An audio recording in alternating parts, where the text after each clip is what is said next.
The massive Brahman bull stood motionless in the murky Everglades water, his muscular frame trembling beneath a writhing blanket of crimson. Giant Texas red-headed centipedes, dozens of them, crawled across his scarred hide, their venomous pincers repeatedly plunging into his flesh. Yet Hercules didn't retreat. Through the camera's grainy night vision, Travis Caldwell watched in horror as blood trickled down his prized bull's legs, staining the water.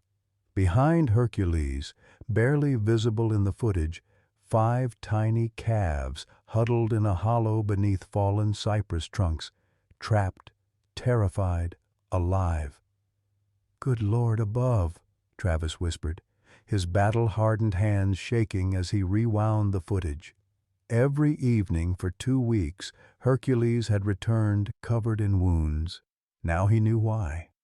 The old Marine had seen men die for their brothers in arms, but this was something science said couldn't exist. Pure, deliberate sacrifice from beast for beast.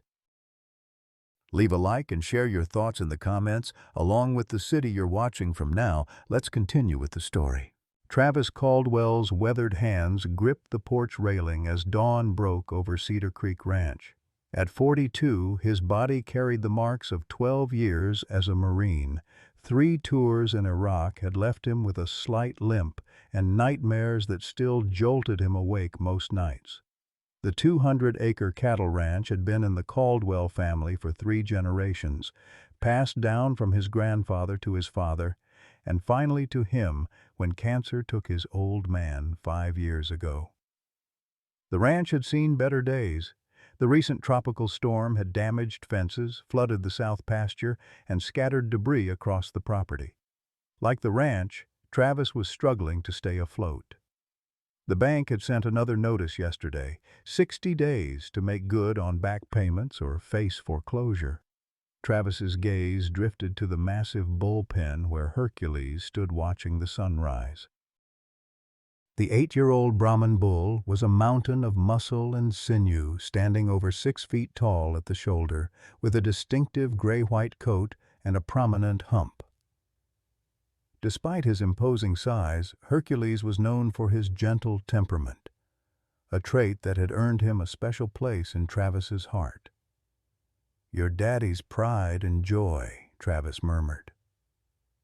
Hercules had been his father's last investment, purchased as a yearling from a prestigious bloodline. "He'd be mighty troubled to see you all torn up like this." The sound of tires on gravel announced Dr. Eleanor Ellie Whitaker's arrival. At 72, the veterinarian was a local institution.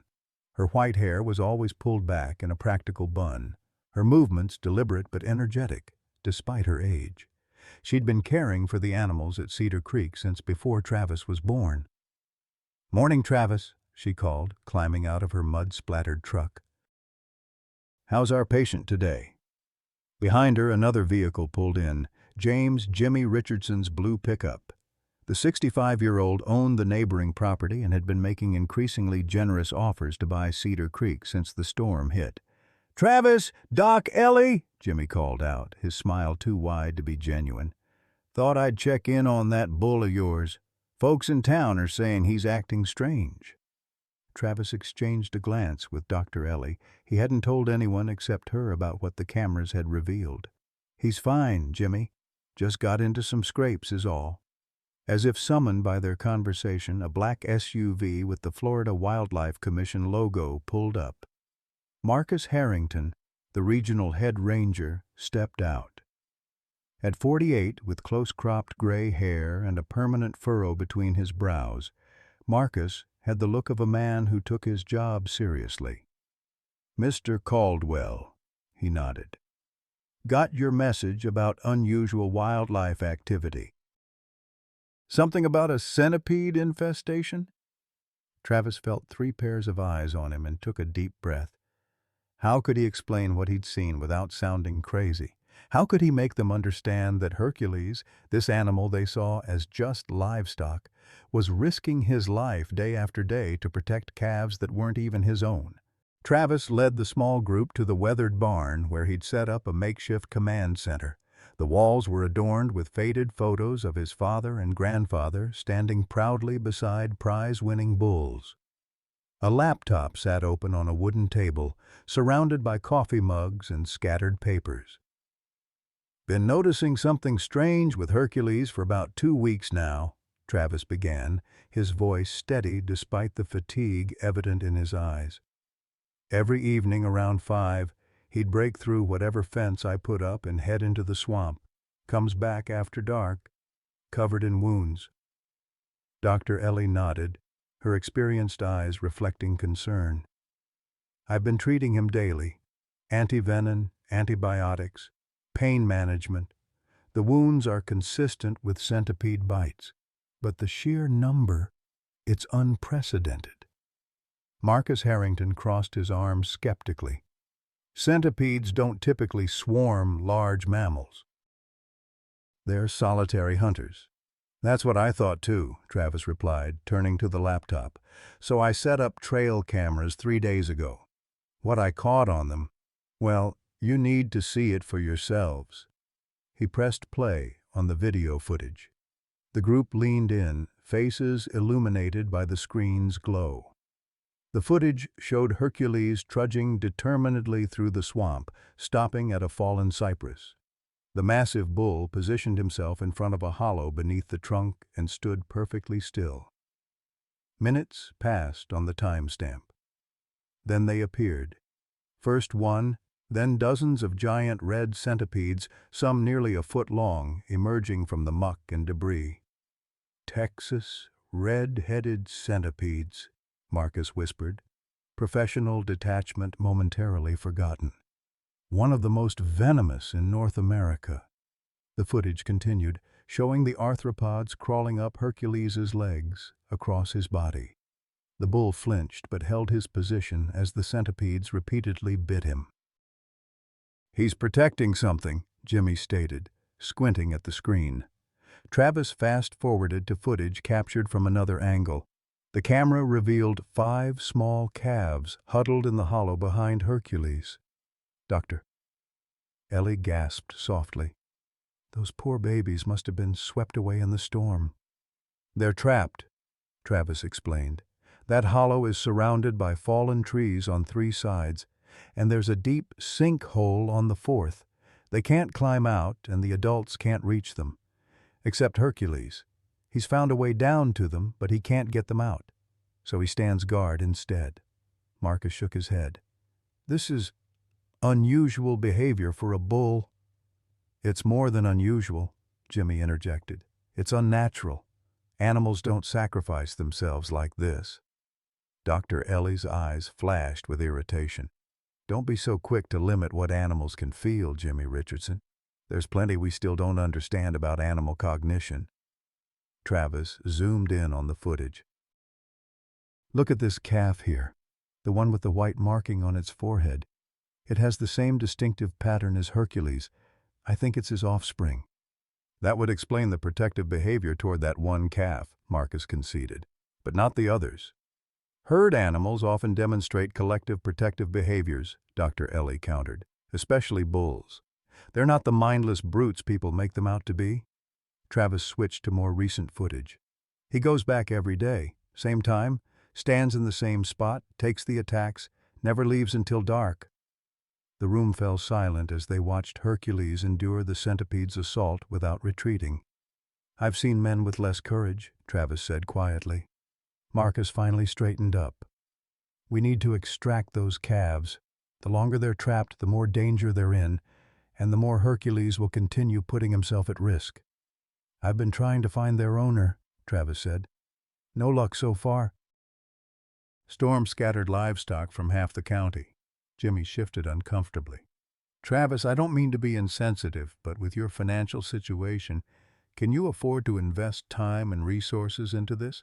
I'm still interested in buying your property. Could solve a lot of problems for you." Travis's jaw tightened. "These animals need help. That's all that matters right now."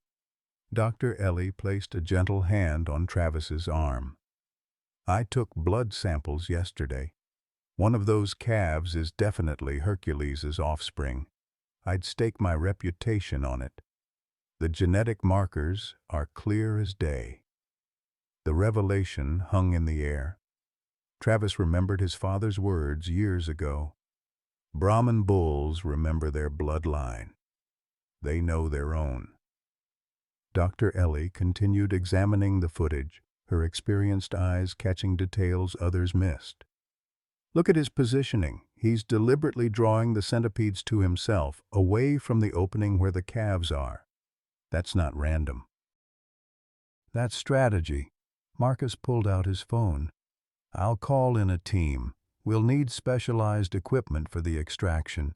Those centipedes have established a colony in that hollow. Disturbing them could be dangerous. How soon? Travis asked. Tomorrow, at the earliest. Need proper authorization, equipment. Travis shook his head. Hercules has been enduring this for weeks. Every day he gets weaker. We do this by the book, or we don't do it at all, Marcus insisted. Wildlife extraction requires proper protocols. After Marcus and Jimmy left, Travis and Dr. Ellie stood alone in the barn. He might not make it much longer, Travis said, the weight of helplessness heavy in his voice. The infections are getting worse.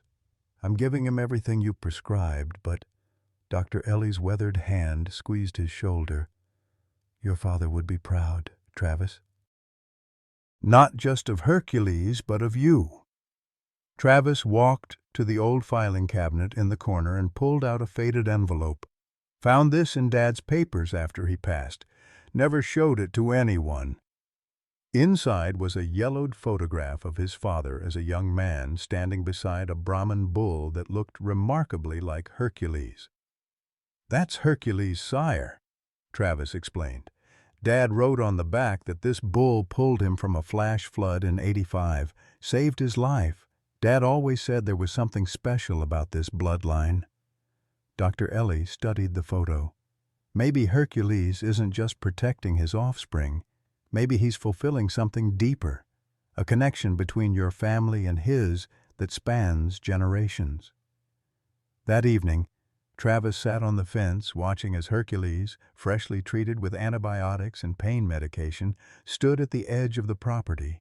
The bull's eyes were fixed on the swamp, his massive body tense with purpose. Not today, old friend, Travis said softly. Help is coming. You've done enough. But as the sun began to set, Hercules broke through the fence with surprising strength and headed toward the swamp with the same determined gait, as if pulled by an invisible force that transcended pain, transcended logic. Travis watched him disappear into the gathering darkness, a lump forming in his throat. Something told him that tomorrow might be too late. Morning brought a flurry of activity to Cedar Creek Ranch. 4 Florida Wildlife Commission vehicles arrived just after dawn, followed by a van from the University of Florida's Veterinary School. Travis watched from the porch as rangers unloaded equipment while Marcus Harrington issued instructions. Dr. Ellie's truck pulled in, and behind it came a sleek black SUV Travis didn't recognize. A tall man in an expensive suit emerged, adjusting his glasses as he surveyed the scene with obvious disdain. "Who's that?" Travis asked as Dr. Ellie joined him on the porch. "Dr. Lawrence Blackwood," she said, her voice tight. "Renowned expert in large animal behavior from the university. Also a world-class pain in the behind who believes animals are little more than biological machines." Travis frowned. "Why is he here?" "Marcus called him in. Apparently your story about Hercules has raised some eyebrows in official circles." She handed Travis a cup of coffee. "How is our hero this morning?" "Gone again," Travis sighed. "Broke through the reinforced fence like it was made of paper. I swear he's getting more determined even as he gets weaker." Marcus approached with Dr. Blackwood in tow. "Mr. Caldwell, this is Dr. Lawrence Blackwood. He's here to consult on the case." Dr. Blackwood offered a limp handshake. "Fascinating story, Mr. Caldwell, though I must say the scientific literature contains no precedent for a bull deliberately endangering itself to protect unrelated calves. It's far more likely you're misinterpreting instinctual behaviors. Dr. Ellie bristled. Lawrence, I've seen the footage. Ah, Eleanor, he interrupted with a condescending smile. Still allowing sentiment to cloud your scientific judgment, I see. Videos can be misleading without proper context. Travis felt his temper rising, but tamped it down. The footage is on my laptop in the barn. You're welcome to review it yourself. Inside the barn, the team gathered around the laptop. Dr. Blackwood watched the videos in silence, his expression unreadable. When the footage ended, he removed his glasses and pinched the bridge of his nose. What we're seeing is likely a territorial response. The bull has claimed that area and is reacting to the centipedes as intruders. The calve's presence is coincidental. That doesn't explain why he returns to the same spot at the same time every day, Travis countered. Cattle are creatures of habit, Dr. Blackwood replied dismissively. They establish regular patterns, particularly around feeding times. Dr. Ellie crossed her arms. And the genetic match between Hercules and one of the calves? Just coincidence, too? Dr. Blackwood shrugged. Paternal recognition in cattle is rudimentary at best.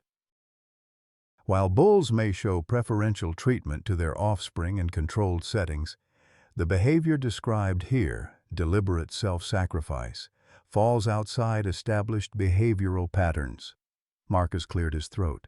Regardless of motivation, we have trapped calves that need extraction. Dr. Blackwood, your academic opinions are noted, but our priority is the rescue operation. The team moved to the map spread across another table. Marcus pointed to the location of the fallen cypress. Based on the footage and our preliminary survey, the calves are trapped in this depression beneath the trunk. The surrounding terrain is unstable due to the storm, with a sinkhole to the north. Our approach will be from the south using the elevated ground here. One of the rangers spoke up. What about the centipedes? Texas red-headed centipedes are highly aggressive when disturbed. We'll use specialized insecticide to clear a safe working zone, Marcus replied. Non-lethal if possible, but the calves' safety takes priority. And Hercules? Travis asked. He won't let strangers near those calves. Marcus hesitated. We may need to sedate him. After 2 weeks of centipede venom accumulating in his system? Dr. Ellie objected.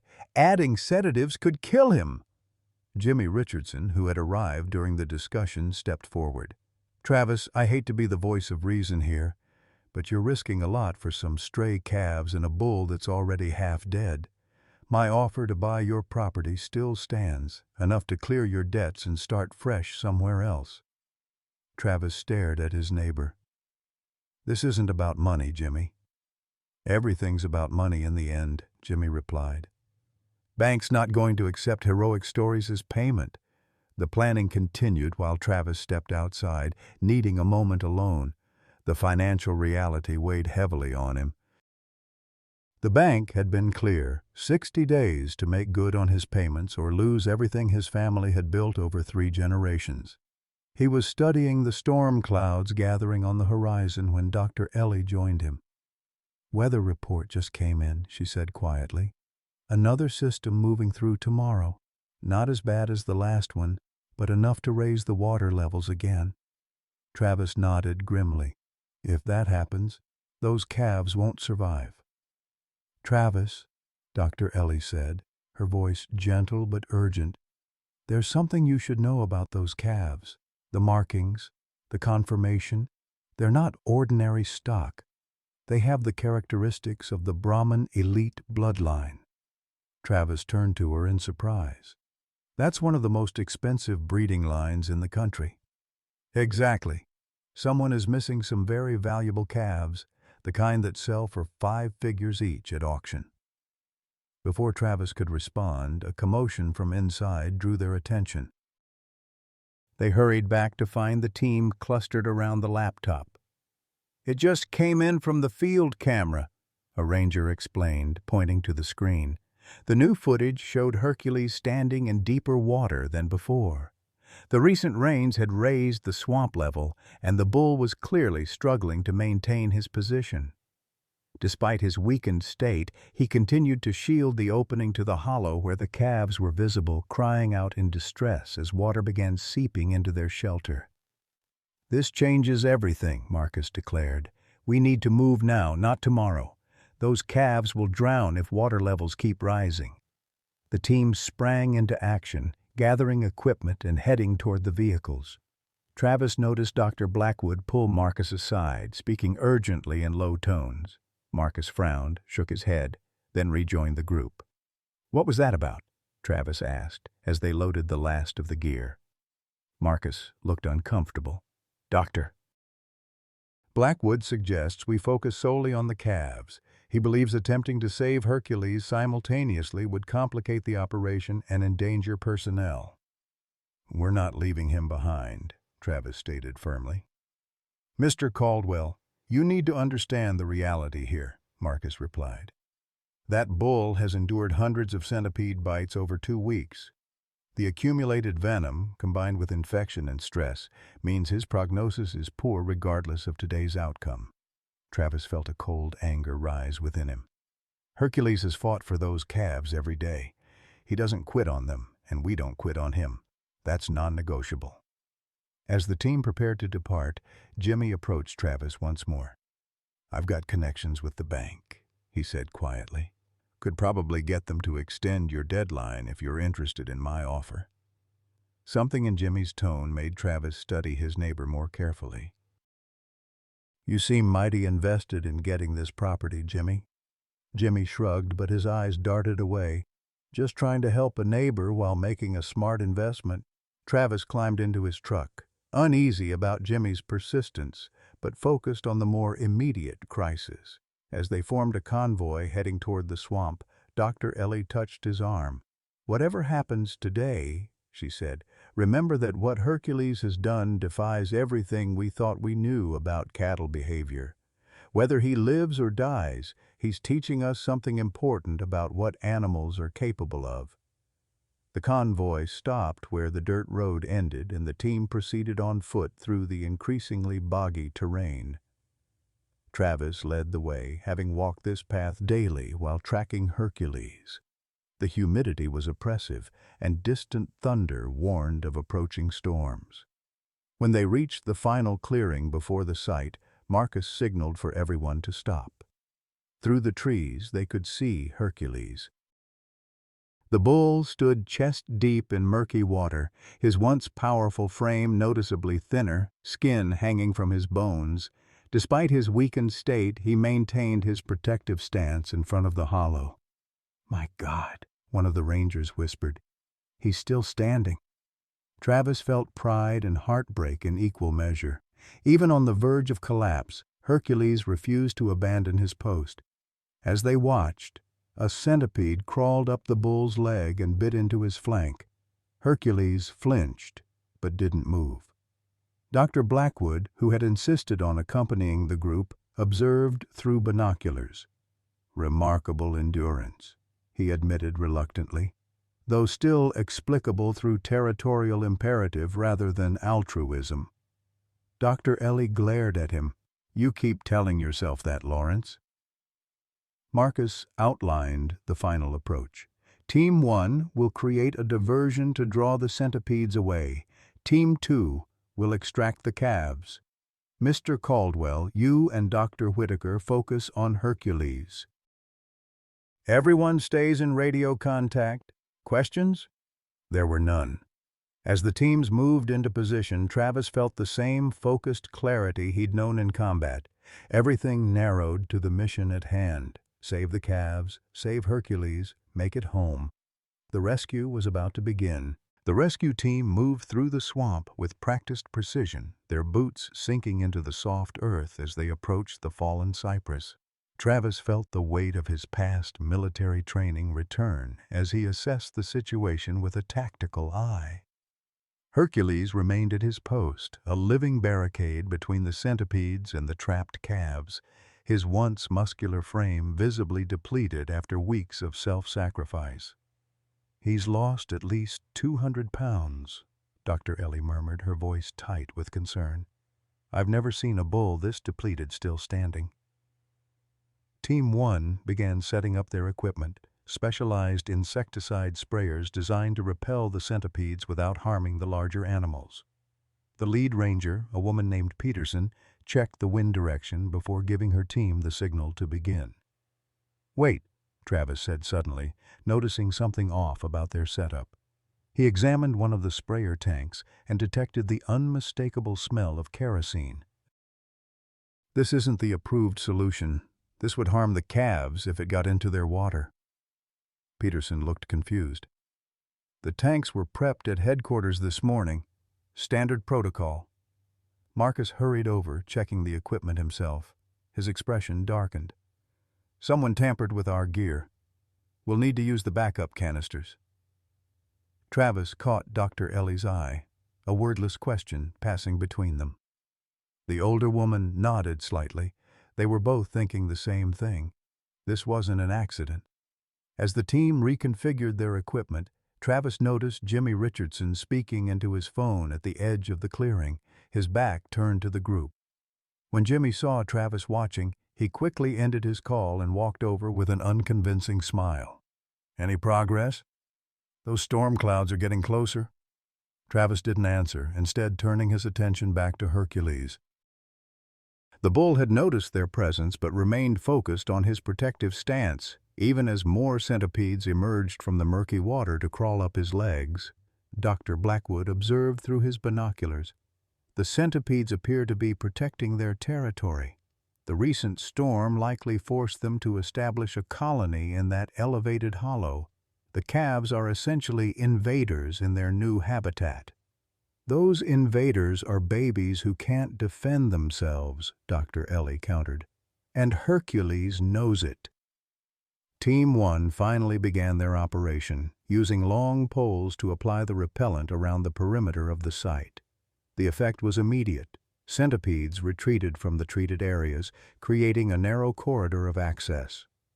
Marcus gave the signal for Team 2 to approach the hollow.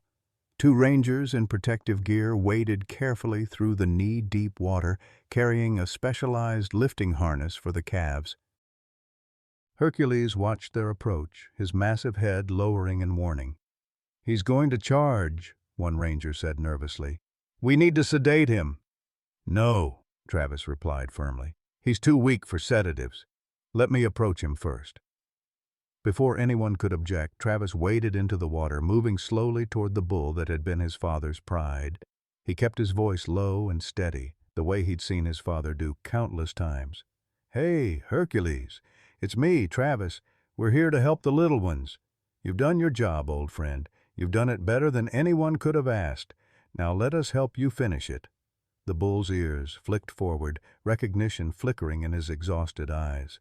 He remained tense, but didn't charge as Travis gradually closed the distance between them. Dr. Ellie watched with bated breath.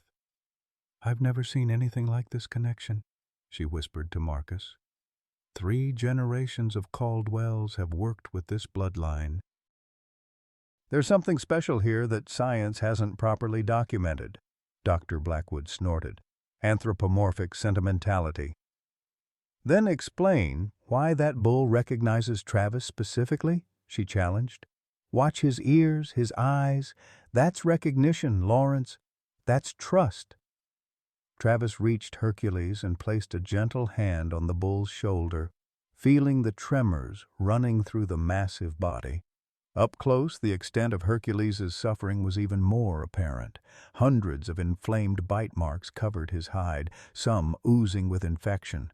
Yet the bull remained standing, his gaze still directed protectively toward the calves.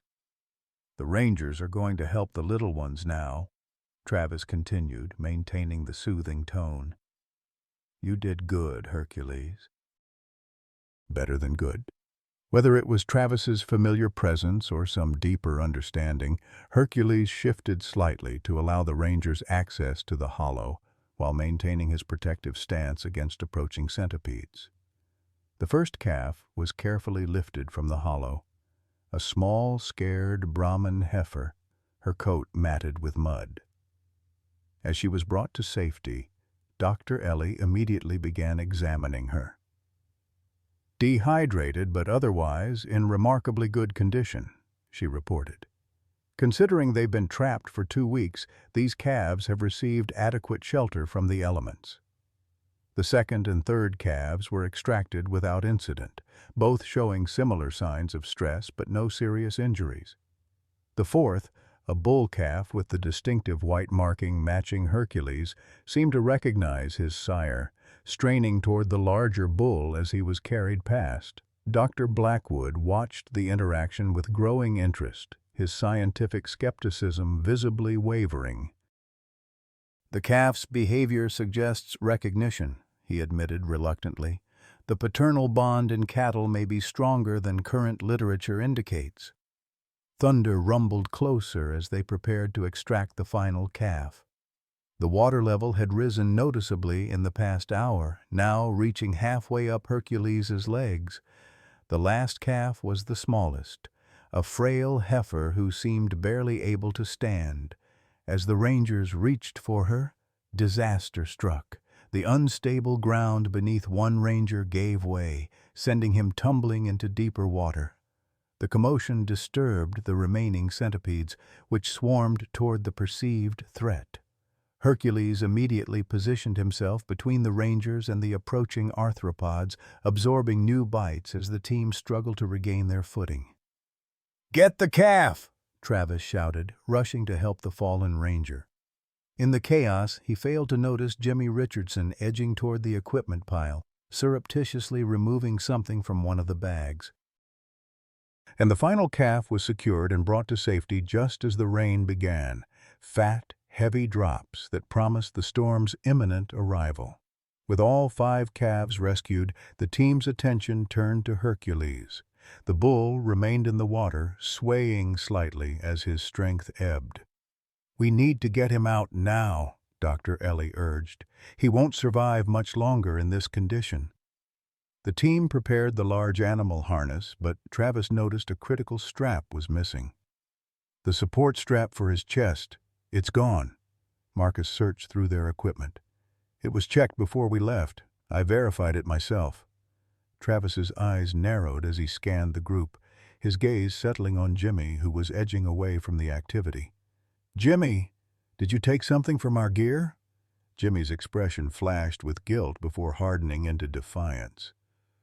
"You're seeing things, Travis. Stress getting to you." Dr. Ellie interrupted the confrontation. "We don't have time for this. Hercules needs to be moved now, with or without the proper equipment."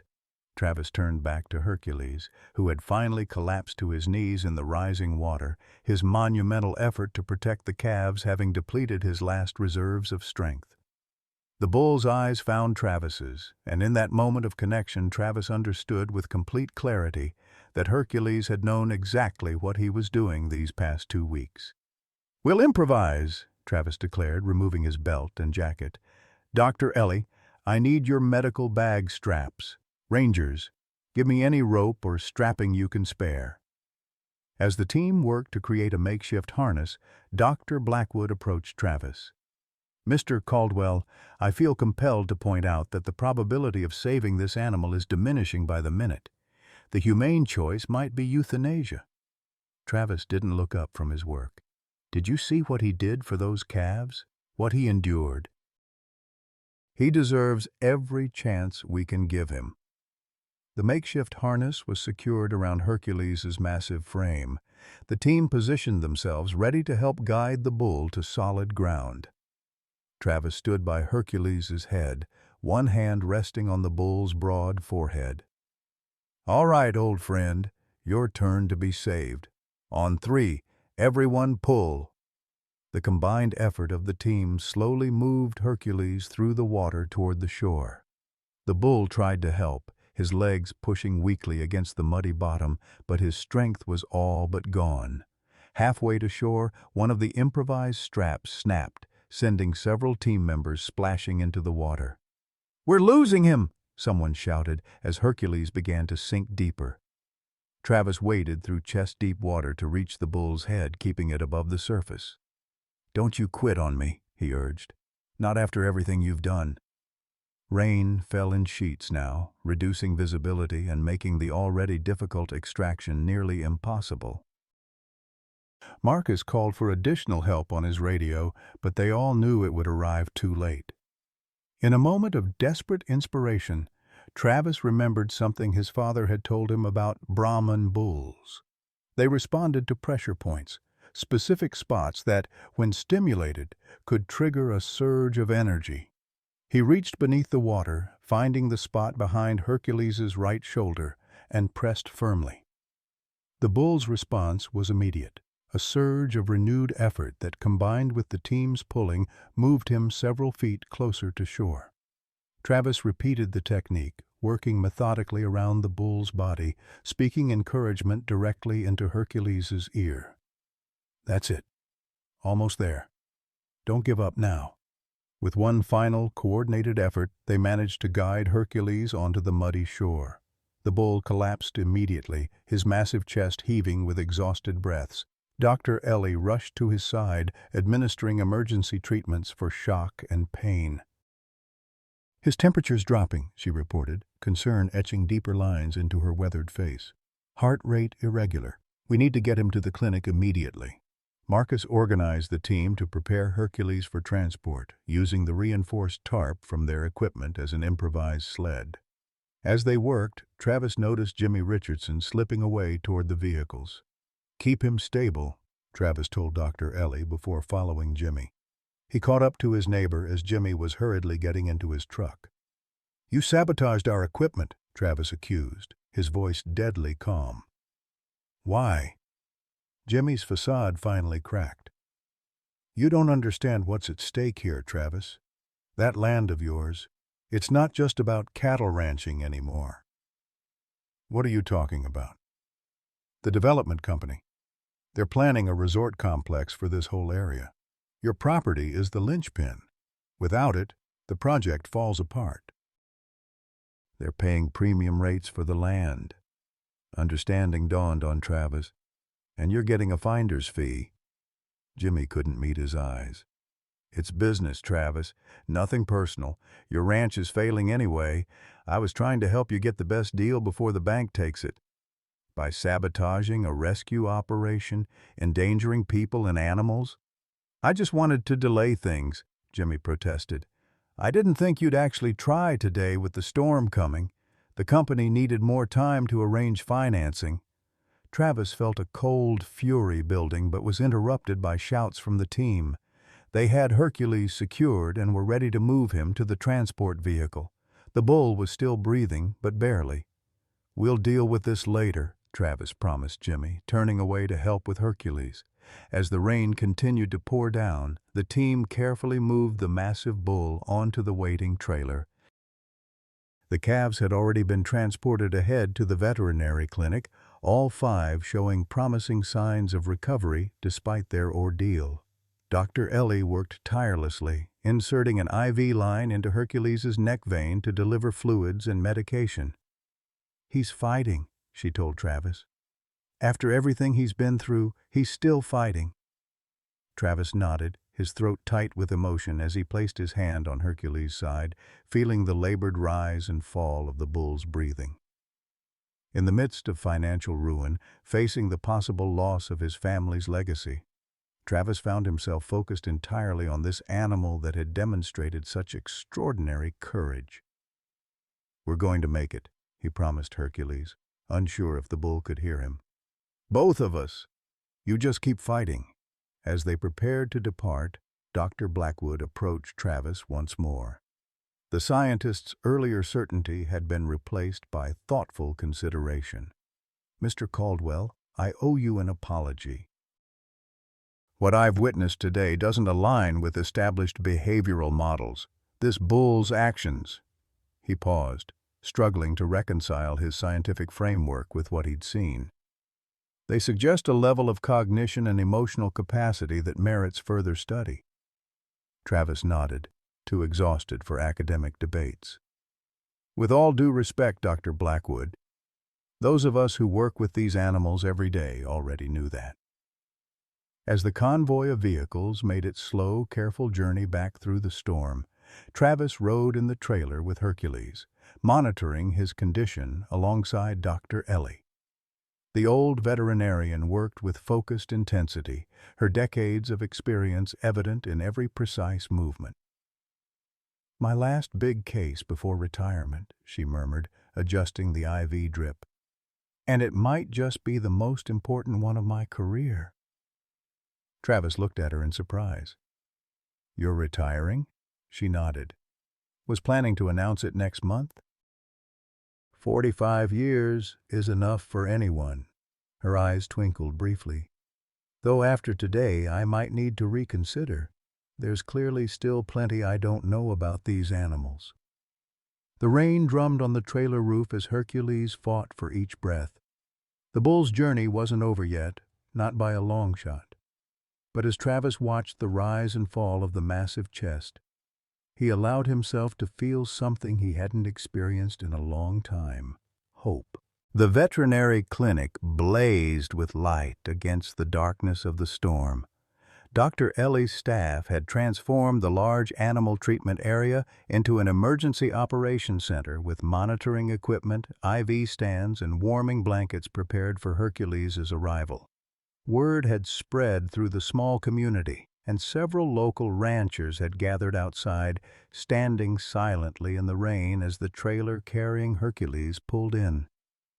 "Get that surgical team ready," Dr. Ellie called as she jumped from the vehicle, her white hair plastered to her head from the downpour. Despite her 72 years, she moved with the urgency and precision of someone half her age. "We'll need the large animal lift and at least 6 people on standby." Travis stayed at Hercules' side as the trailer doors opened. The bull lay motionless except for the shallow rise and fall of his massive chest. In the harsh fluorescent lights, the extent of his injuries became even more apparent. Hundreds of inflamed puncture wounds covered his hide, many showing signs of infection. His once powerful muscles had atrophied, and his eyes, though open, were dulled with exhaustion and pain. "Come on, boy," Travis murmured, placing his hand on the bull's broad forehead. "We made it this far." The team worked with choreographed efficiency to transfer Hercules from the trailer to the treatment area. The hydraulic lift groaned under the bull's weight, even in his diminished state. Once inside, Dr. Ellie began issuing rapid-fire instructions to her team. "I need blood work immediately. Complete panel with toxicology. Start wide-spectrum antibiotics and continue fluid replacement. Prepare debridement kits for the necrotic tissue areas. Someone get me the ultrasound to check for internal damage." Travis stepped back, allowing the medical team space to work, but remained within Hercules' line of sight. The bull's eyes occasionally found his, a flicker of recognition amidst the pain. Marcus Harrington entered, shaking rain from his jacket. "The calves are settled in the adjacent barn," he reported. "All 5 responding well to treatment. Preliminary examinations confirm they're from the Brahmin elite bloodline, very valuable animals." "Any leads on their owner?" Travis asked. Marcus shook his head. "Working on it. Several high-end breeding operations in the region lost livestock during the storm." He hesitated. "I've also placed Jimmy Richardson under investigation for tampering with rescue equipment. He's admitted to working with Clearwater Development Corporation. They've been buying up properties throughout the county." Travis processed this information with a distant sense of anger. The immediate crisis of Hercules' condition overshadowed everything else.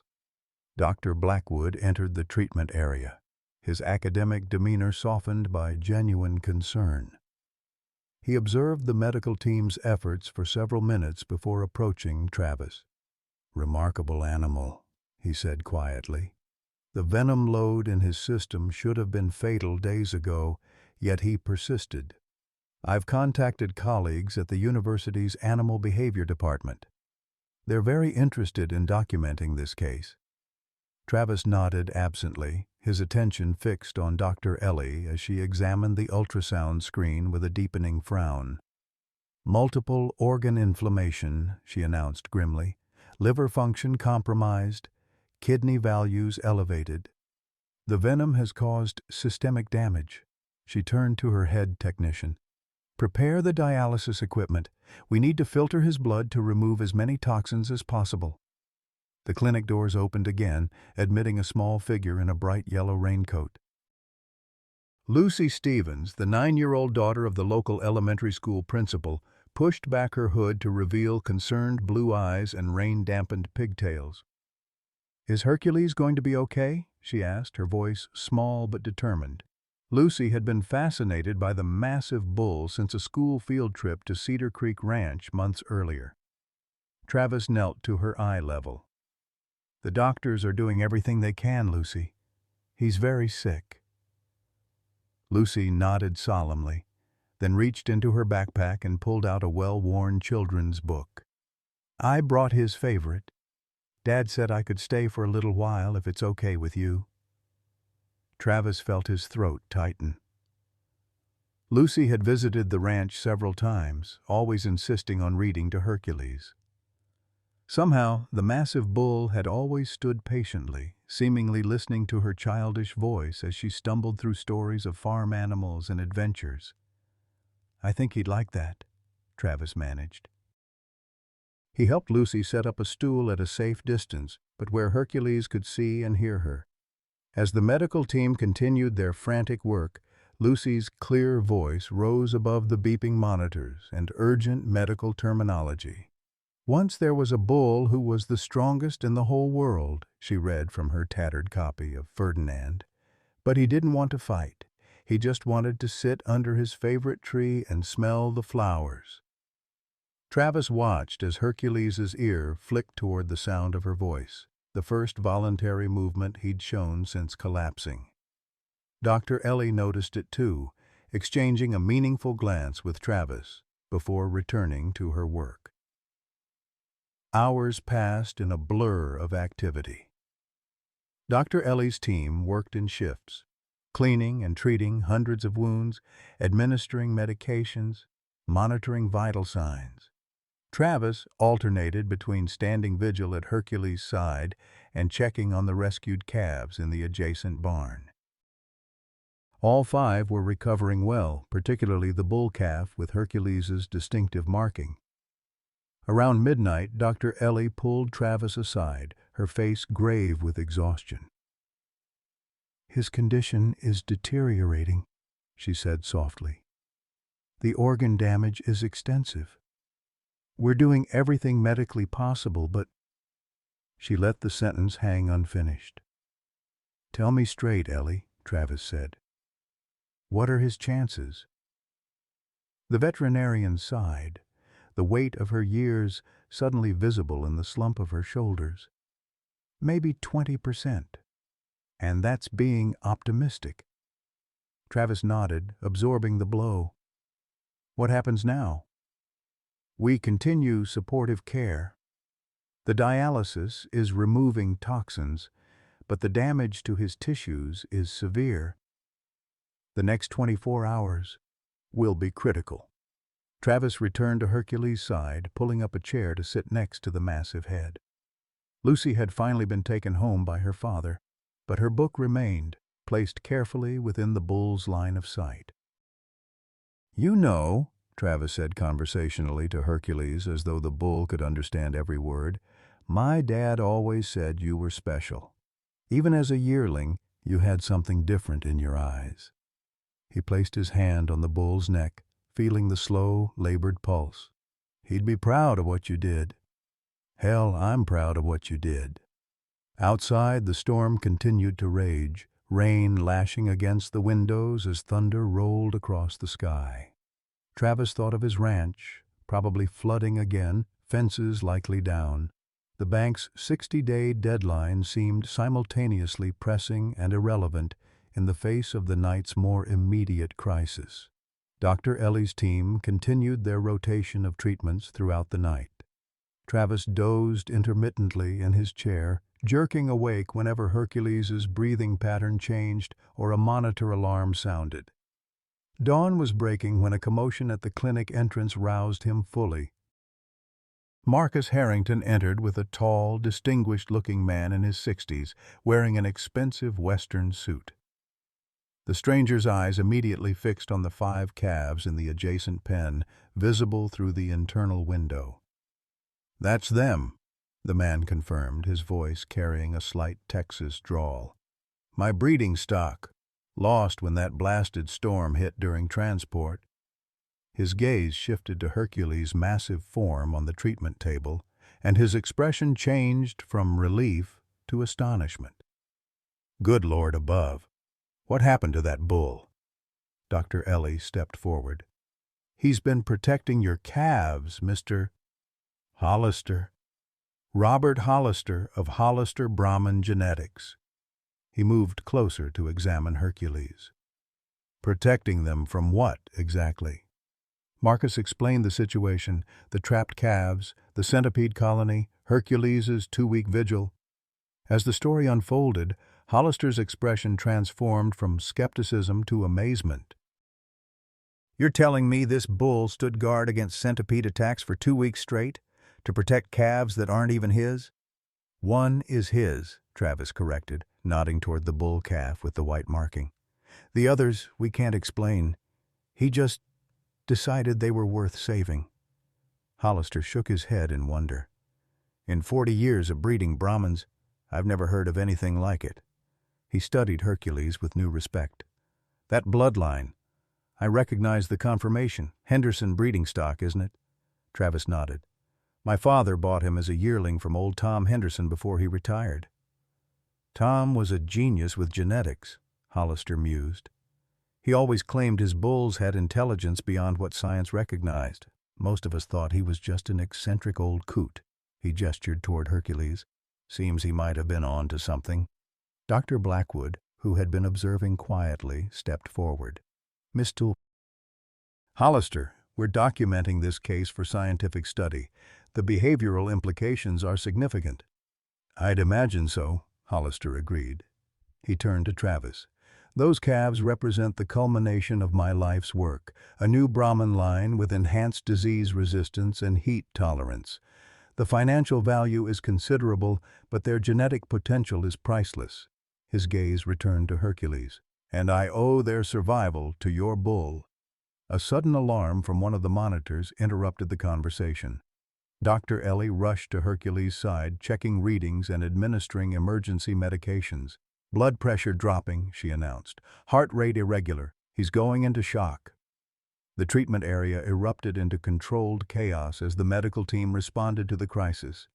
Travis found himself pushed to the periphery, watching helplessly as Dr. Ellie and her team fought to stabilize Hercules. "Come on, boy," he whispered. "Don't give up now." For 20 agonizing minutes, the outcome hung in the balance. Hercules' massive body shuddered, his breathing became erratic, and at one point his heart stopped entirely. Dr. Ellie applied the large animal defibrillator pads, the powerful jolt causing the bull's body to arch off the table. "Again!" she ordered, her voice steady despite the desperation of the moment. After the 3rd attempt, a weak but steady heartbeat registered on the monitor. Dr. Ellie sagged against the table in exhaustion. "He's back," she announced. "But we nearly lost him. His system is shutting down organ by organ." Robert Hollister had watched the entire episode with growing concern. He approached Travis as the medical team continued their work. "Mr. Caldwell, I understand you're facing some financial difficulties with your ranch." Travis looked at him in surprise. "News travels fast," Hollister nodded. "Small towns." "Listen, those calves are worth about $50,000 each on the open market. More, given their unique genetics. I'd like to offer you a reward for their recovery, $250,000. Travis blinked, struggling to process the figure. It was more than enough to clear his debts and keep the ranch operating for years. "That's very generous," he managed. "It's fair compensation," Hollister countered. "You and your bull saved over $1 million in genetic potential." He glanced at Hercules. "I'd also like to make an additional offer. That calf, the one with your bull's marking, I'd like to feature him prominently in my breeding program.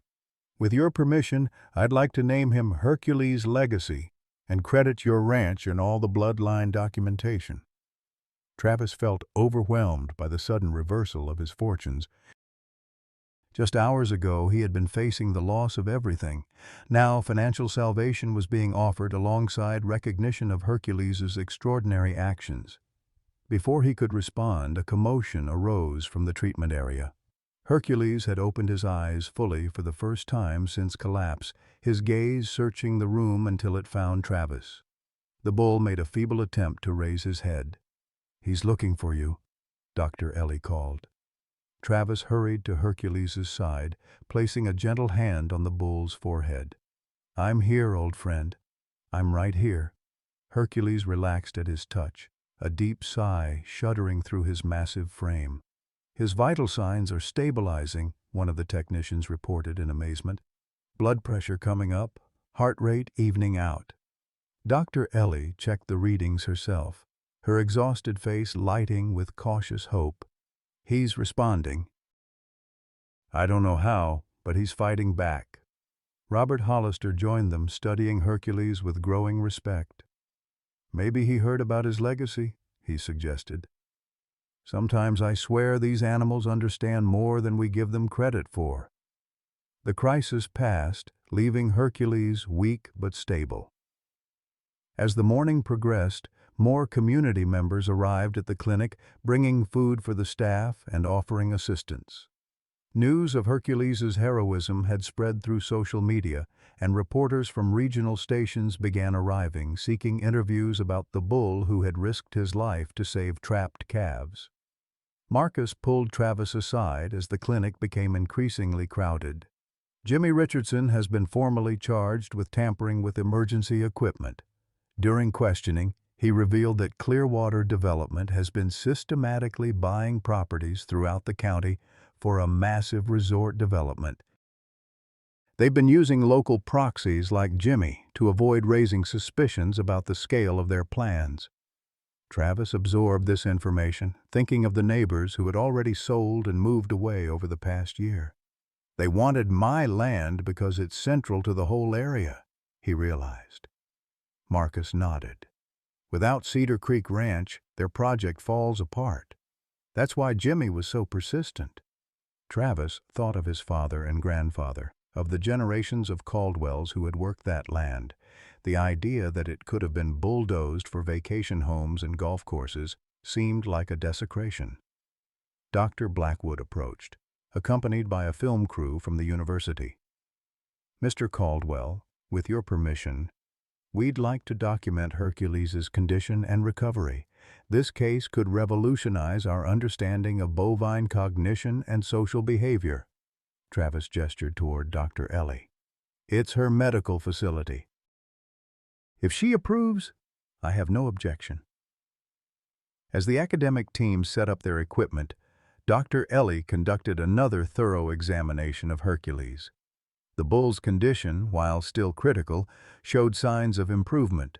His responses to stimuli were stronger, and blood tests indicated his liver function was stabilizing. "He's not out of the woods," she cautioned Travis, "but he's moving in the right direction." Lucy Stevens returned that afternoon, clutching a new book and accompanied by several of her classmates. Travis helped them set up chairs where Hercules could see them, and the children took turns reading stories about brave animals and heroic deeds. Throughout the day, Hercules continued to show gradual improvement. By evening, he was able to swallow small amounts of water, and his eyes tracked movement across the room. When Travis spoke to him, his ears would flick forward in recognition. Robert Hollister returned with legal documents, the reward payment for the calves' recovery, and a breeding agreement that would ensure Hercules's genetic legacy continued through his offspring.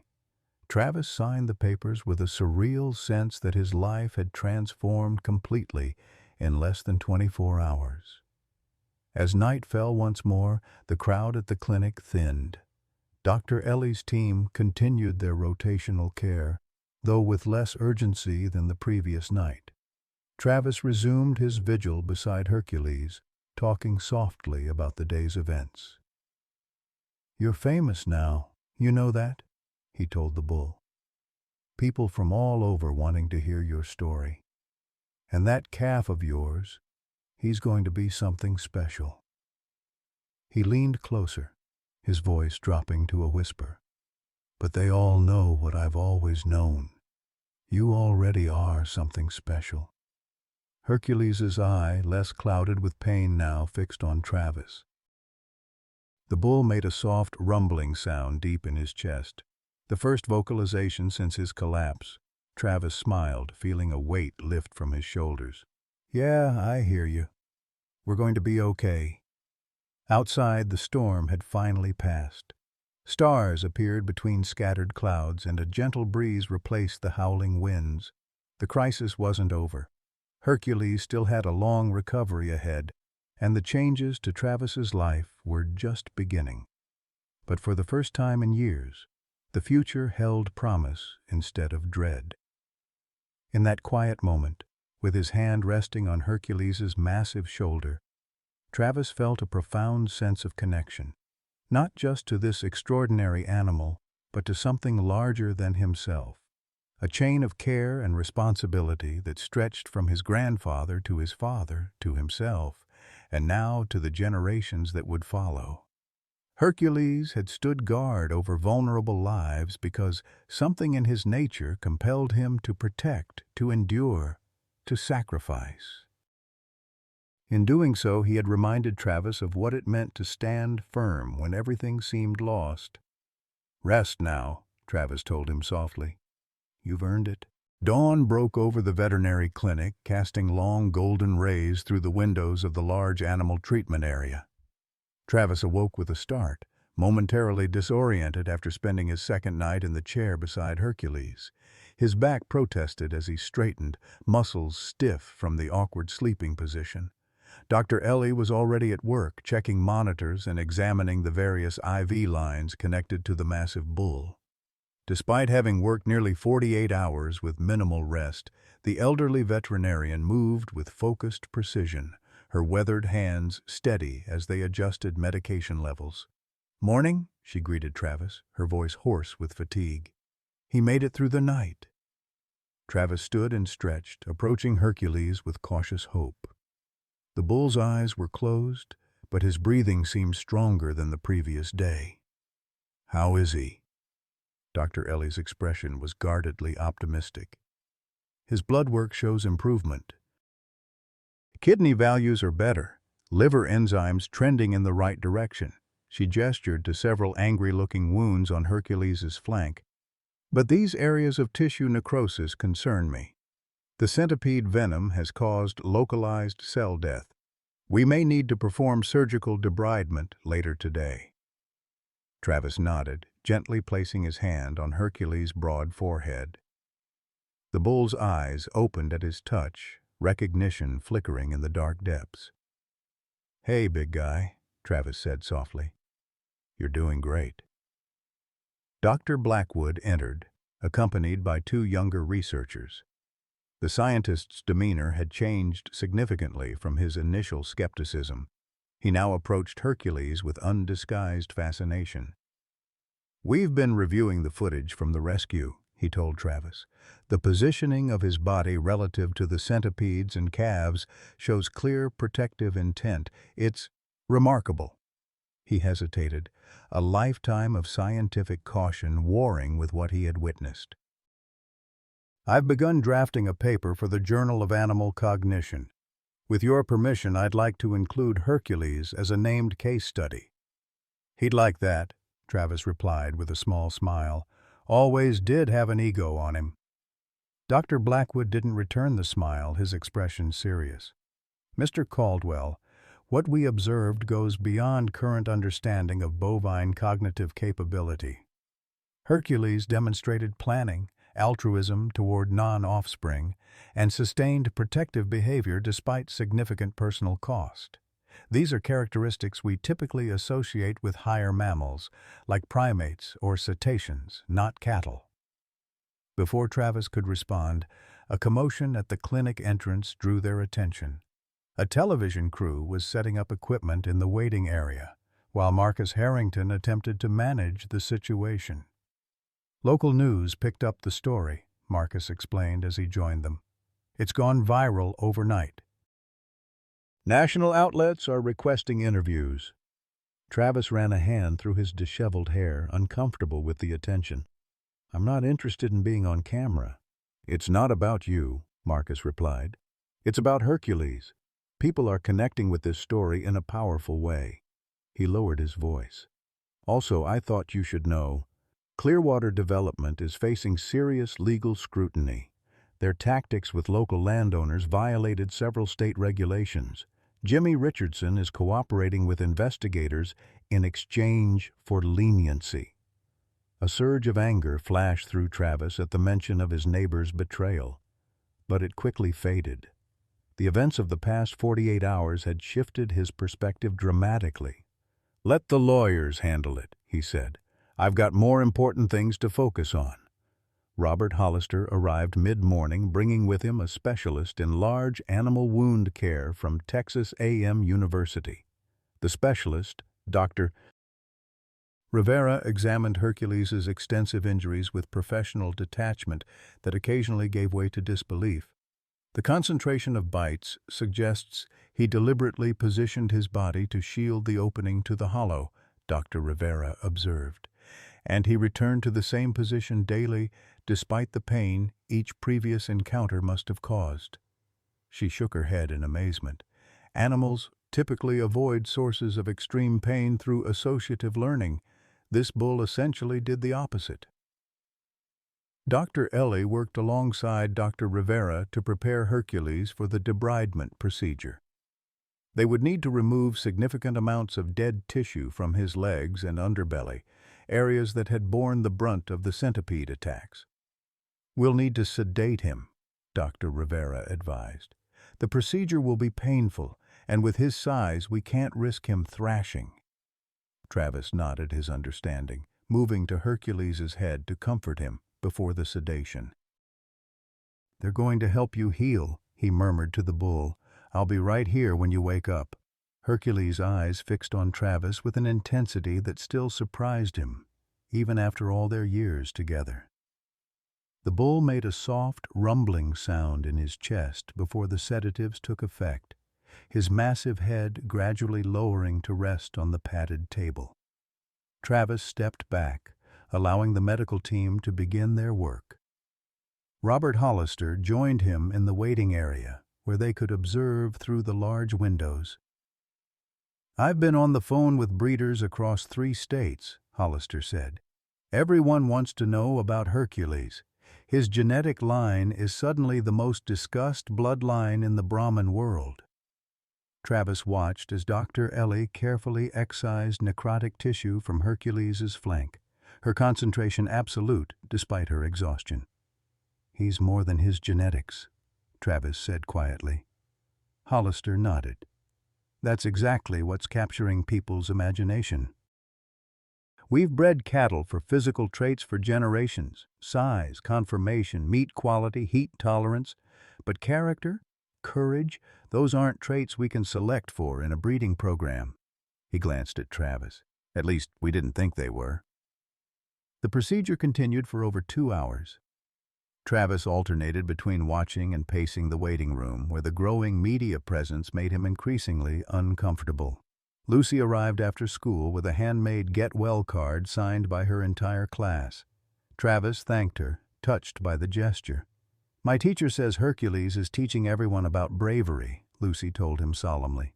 She says sometimes the quietest heroes are the strongest ones.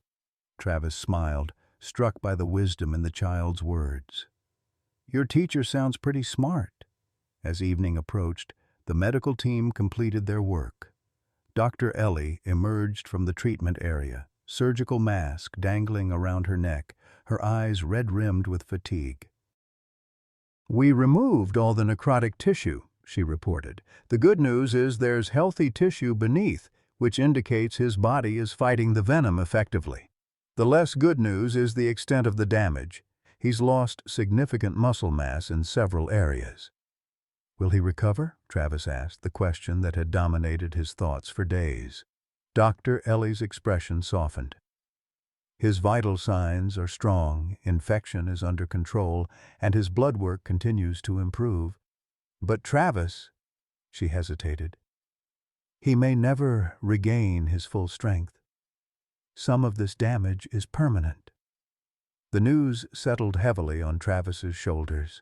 Hercules had always been magnificent in his power, a mountain of muscle and determination. The thought of him diminished by his sacrifice was difficult to accept. What matters is that he's alive, Travis said finally. Everything else we can handle. As the sedation began to wear off, Travis returned to Hercules' side. The bull's massive body was now covered with fresh bandages where the dead tissue had been removed. His breathing was steady but shallow, his great sides rising and falling in a rhythm that seemed fragile despite his size. Travis settled into his chair, prepared for another night of vigil. Outside, he could hear the murmur of voices as media representatives interviewed clinic staff and community members. The story of Hercules' sacrifice had struck a chord that resonated far beyond their small town. Dr. Ellie checked Hercules' vital signs one last time before preparing to take her first real break in days. The night team has instructions to call me immediately if anything changes, she told Travis. Try to get some actual sleep tonight. That chair isn't doing your back any favors. Travis nodded, knowing he wouldn't leave Hercules' side regardless of discomfort. As Dr. Ellie turned to go, he caught her hand. "Thank you," he said simply. "For everything." She squeezed his hand in return, the gesture conveying what words couldn't. Left alone with Hercules, Travis found himself reflecting on the strange journey that had brought them to this point. The bull had been his father's final investment in the ranch's future, a genetic legacy meant to strengthen their herd for generations to come. Instead, Hercules had nearly sacrificed that future to protect 5 lost calves. Dad would have understood, Travis said aloud, certain that his father would have approved of Hercules' actions regardless of the cost. William Caldwell had valued character above all else, in animals as well as people. As midnight approached, Hercules began showing signs of distress. His breathing became labored, and the monitors tracking his vital signs emitted warning tones. The night veterinarian rushed in, quickly assessing the situation. "His temperature is spiking," she reported. Possible secondary infection or reaction to the procedure.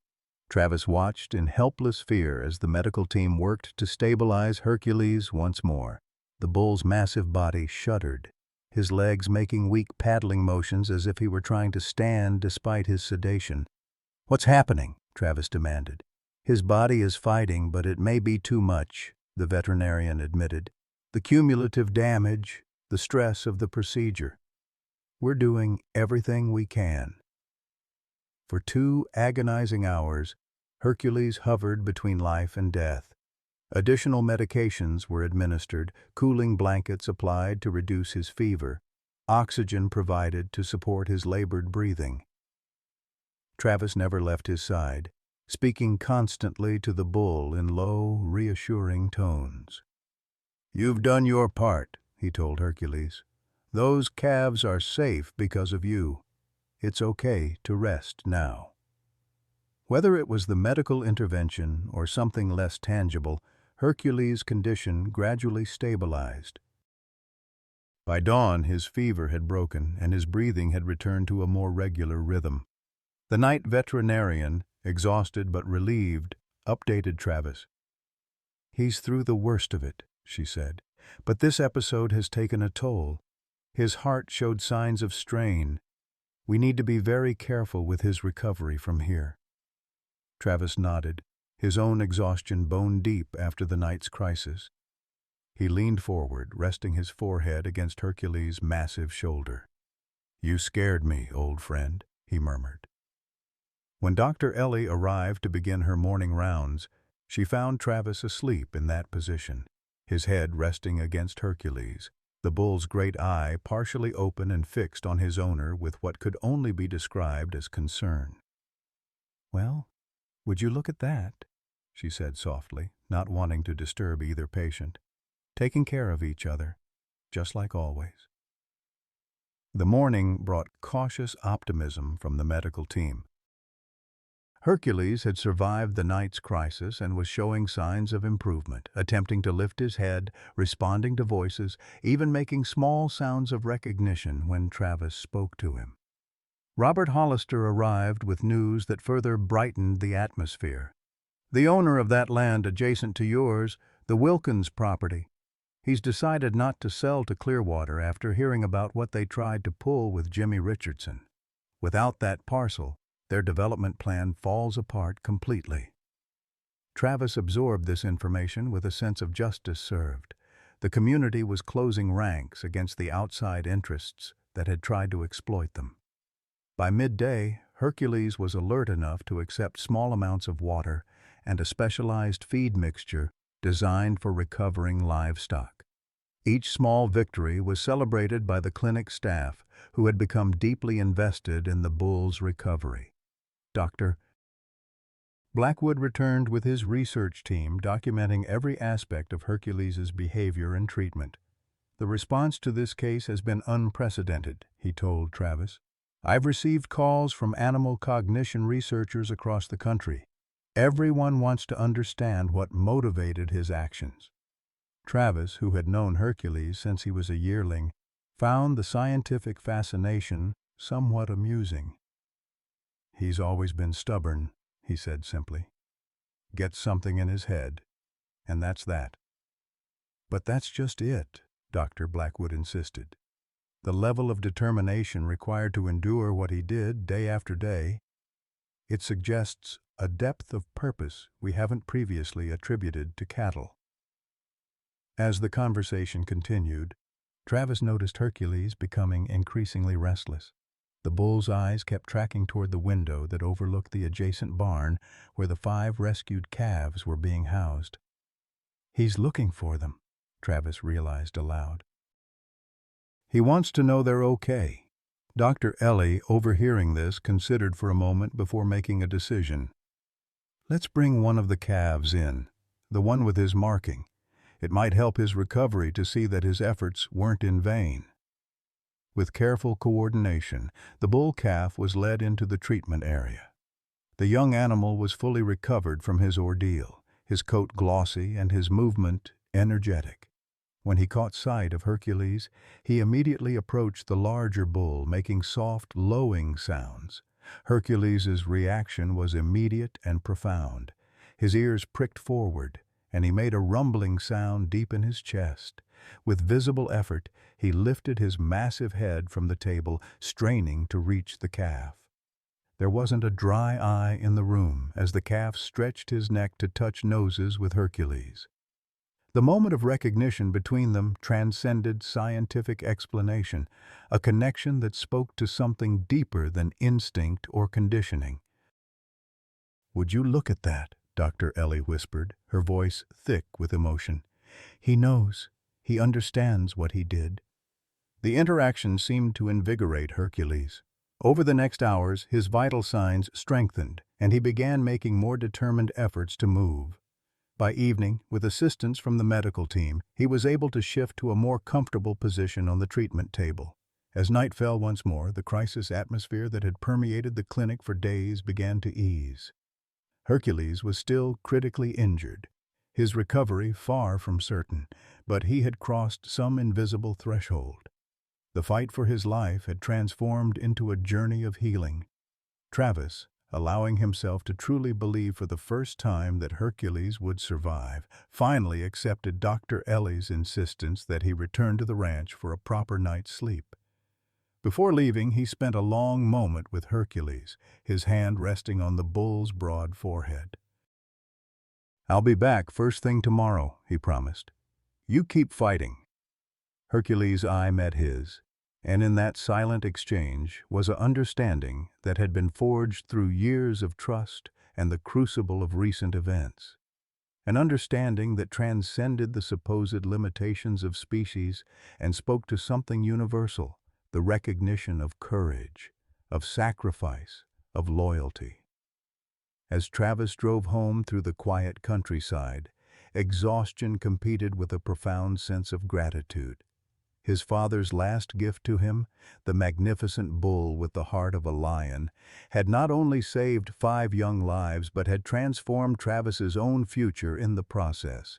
The ranch would continue, Hercules would heal, and together they would build something that honored the legacy of sacrifice and determination that had brought them through their darkest hour.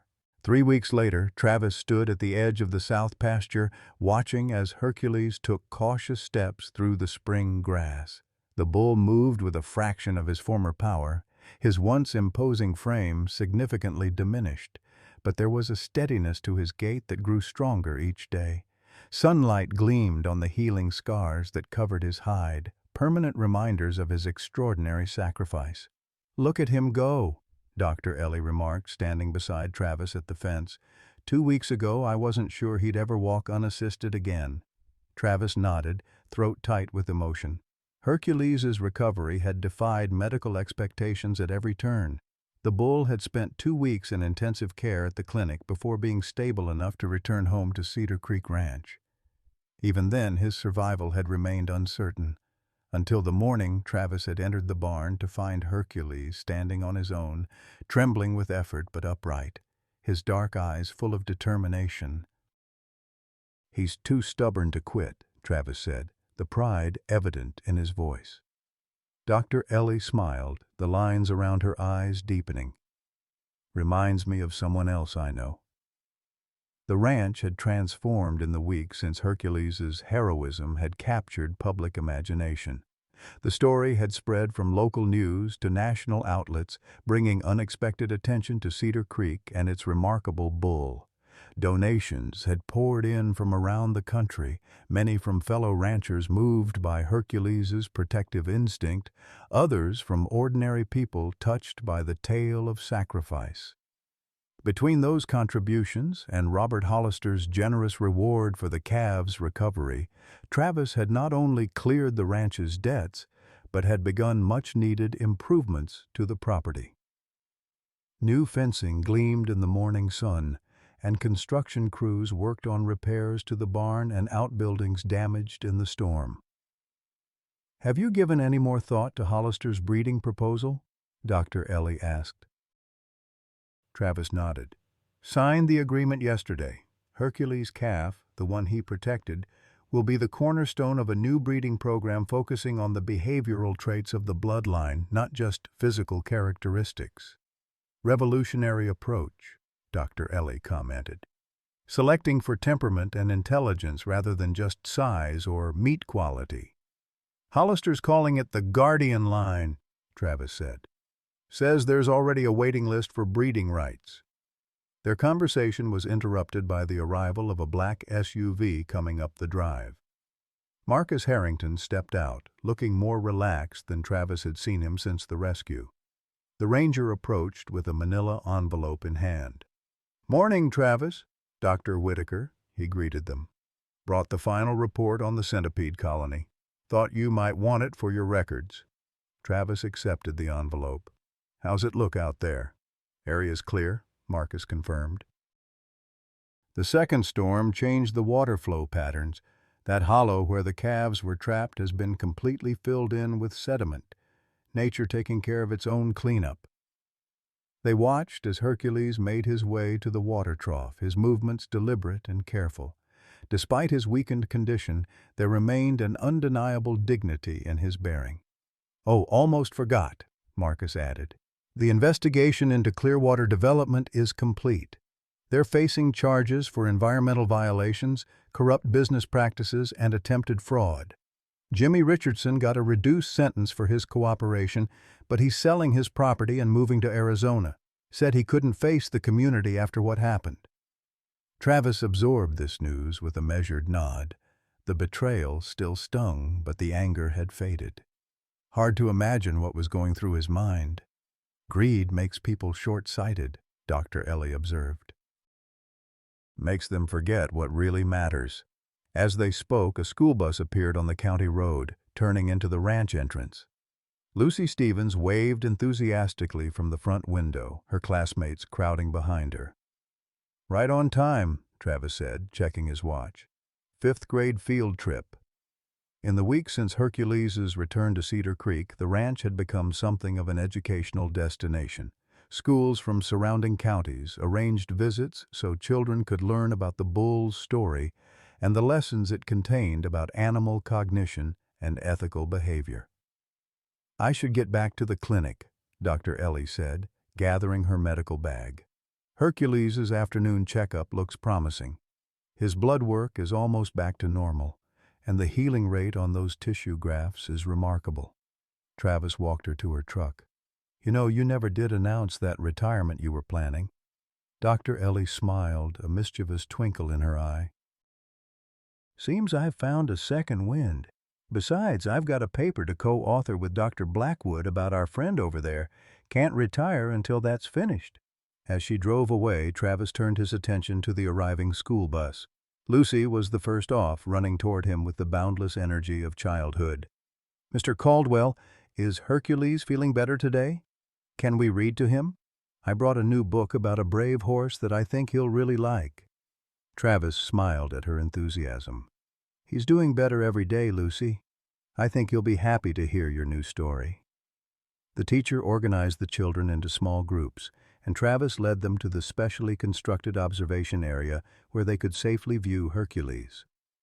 The bull, seeming to sense the audience, made his way toward them with as much dignity as his healing body allowed. "Now remember what we discussed in class," the teacher instructed her students. "Hercules is still recovering, so we need to be calm and quiet. Mr. Caldwell has kindly allowed us to visit because Hercules' story teaches us important lessons about courage and responsibility." The children nodded solemnly, their eyes wide as they took in the massive bull with his battle scars. Travis felt a surge of pride as Hercules approached the fence, gently accepting the children's cautious pats on his nose. As Lucy began reading her story, Travis stepped back, allowing the scene to unfold without his supervision. He found himself reflecting on the strange journey of the past month, how close he had come to losing everything, and how Hercules' extraordinary actions had not only saved 5 young lives, but had transformed their own future in the process. Dr. Blackwood's arrival drew Travis from his thoughts. The scientist, once so skeptical, now visited regularly to document Hercules' recovery and behavior. "Remarkable animal, Doctor," Blackwood commented, watching as Hercules listened attentively to Lucy's reading. "Our paper on his case has been accepted by the Journal of Animal Cognition. It's already generating significant discussion in the field."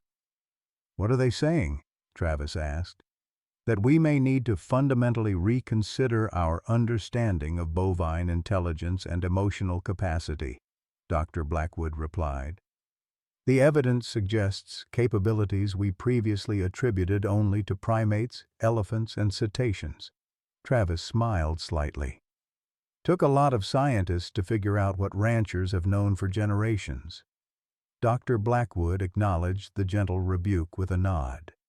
"Sometimes academic knowledge lags behind practical wisdom, but together they can advance our understanding." The conversation was interrupted by Robert Hollister's arrival. The cattle magnate had become a frequent visitor to Cedar Creek, monitoring Hercules' recovery and discussing breeding plans with Travis. "How's our hero today?" Hollister asked, joining them at the fence. "Getting stronger," Travis replied. "Dr. Ellie says his latest blood work is almost normal." Hollister nodded approvingly. "The first of the Guardian Line breeding contracts go out next week. Interest has been unprecedented." He handed Travis a check. "Your portion of the advance fees, as agreed." Travis glanced at the amount and blinked in surprise. It was substantially more than he had anticipated. Hollister shrugged at his reaction. "Market's willing to pay premium for something special, and what Hercules represents is definitely special." As the afternoon progressed, more visitors arrived. Local ranchers, reporters working on follow-up stories, even a documentary film crew setting up for a segment. Cedar Creek Ranch, once on the verge of foreclosure, had become the center of something much larger than Travis had ever imagined. After the school bus departed and the visitors began to thin, Travis found himself alone with Hercules in the quiet of the evening. The bull had returned to his favorite spot, beneath an old oak tree, resting his still recovering body in the lengthening shadows. Travis settled beside him on the ground, leaning back against the tree trunk. "Quite a circus we've got going here," he commented to the bull. "Not exactly the quiet ranch life we were used to." Hercules shifted slightly, his large head coming to rest near Travis's leg. The comfortable silence between them spoke of a bond deepened by shared ordeal. "You know," Travis continued, "my dad used to say animals know things we don't, that they see the world more clearly because they're not distracted by all our human complications." He ran his hand along Hercules's scarred shoulder. "Think he was right about that?" The bull's ear flicked in response, his dark eye regarding Travis with what could only be described as understanding. The sound of tires on gravel announced another arrival. Travis recognized Dr. Ellie's truck returning to the ranch. She approached with a folder of papers and an expression that suggested important news. "Just got the results of the genetic analysis Hollister commissioned," she said without preamble, settling on the ground beside them. "They've identified several markers in Hercules' DNA that differ from standard Brahman profiles. Markers associated with complex social behavior in other species." Travis absorbed this information, unsurprised. "So science is catching up to what we already knew." Dr. Ellie smiled. "Something like that. They want to do further studies on his offspring, see if these traits are heritable." She patted Hercules's massive shoulder. "Our boy here might be changing the way we breed cattle for generations to come." As the sun began to set, casting long golden rays across the pasture, Travis found himself reflecting on the strange series of events that had led to this moment. What had begun as a desperate fight for survival, both Hercules's and his own, had evolved into something with far-reaching implications. The ranch buildings gleamed with fresh paint in the evening light. New fencing enclosed expanded pastures. The barn had been rebuilt and improved. Where there had been impending loss, there was now promise and possibility. And at the center of it all was Hercules, diminished in body but somehow greater in presence. The bull who had defied conventional understanding to protect vulnerable lives at nearly fatal cost to himself. "There's something I've been meaning to show you," Travis told Dr. Ellie, reaching into his pocket for his phone. He pulled up a video taken that morning. "Watch what happens when I release the calves into the south pasture." The video showed Hercules standing alert as the gate opened and the 5 rescued calves trotted into the field. The bull calf with the white marking approached first, followed cautiously by the others. Hercules greeted each one with gentle nudges, then positioned himself between them and the perimeter of the field. A guardian once more, but now without imminent threat. "He's still protecting them," Dr. Ellie observed, her voice soft with wonder. "Every day," Travis confirmed. "Different circumstances, same instinct." As darkness fell, they made their way back to the ranch house, leaving Hercules contentedly watching over his adopted charges. The lights of the renovated barn cast a warm glow over the property, a beacon in the gathering night.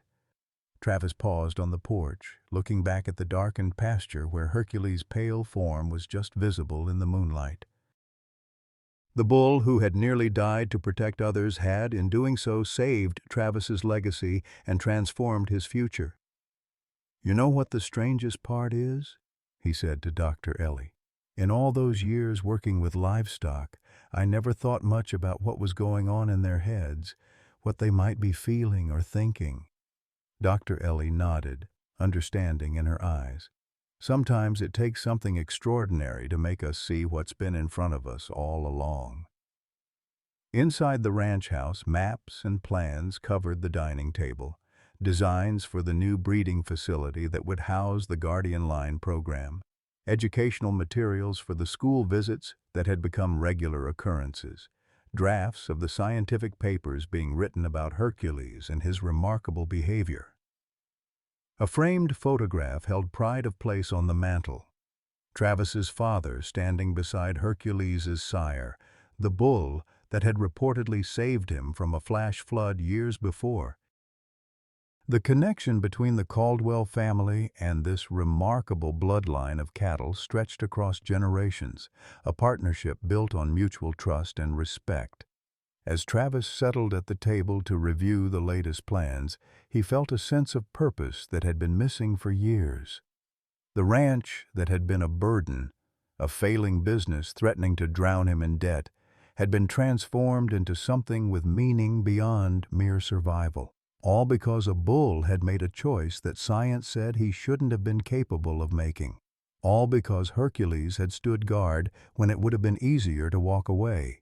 The truth revealed by his actions had rippled outward, changing not just Travis's life, but challenging fundamental assumptions about the capabilities and consciousness of animals that humans had too often underestimated.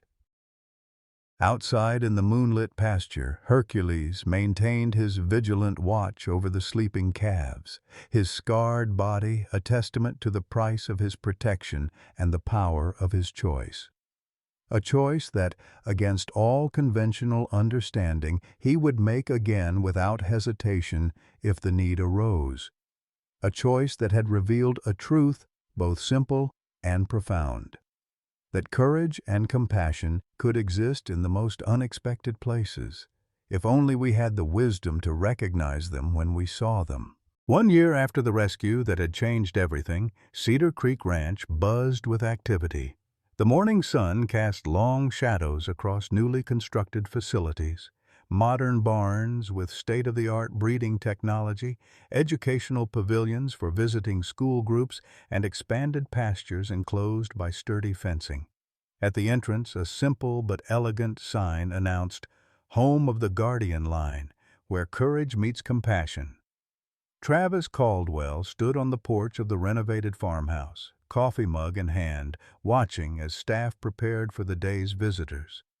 At 43, he carried himself with a confidence that had been absent during those desperate days before Hercules's extraordinary act of protection. The financial worries that had once weighed him down had been replaced by the challenge of managing the ranch's unexpected success. "Morning, boss," called Melissa Jenkins, the ranch's newly hired educational coordinator. "Bus from Oak Ridge Elementary arrives at 9. After that, we've got the film crew from National Geographic at 11. Travis nodded his acknowledgement, still sometimes surprised by how much Cedar Creek had transformed. What had once been a struggling cattle operation fighting to survive was now a thriving enterprise that combined traditional ranching with research, education, and conservation.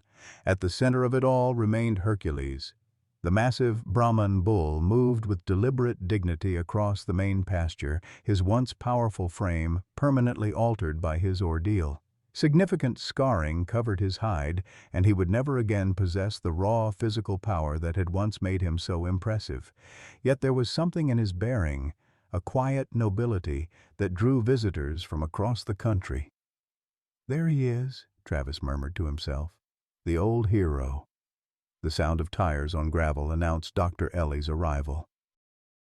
At 73, she had officially retired from her regular veterinary practice, only to become Cedar Creek's resident veterinary consultant and co-director of the Hercules Foundation, the research initiative launched in the bull's name.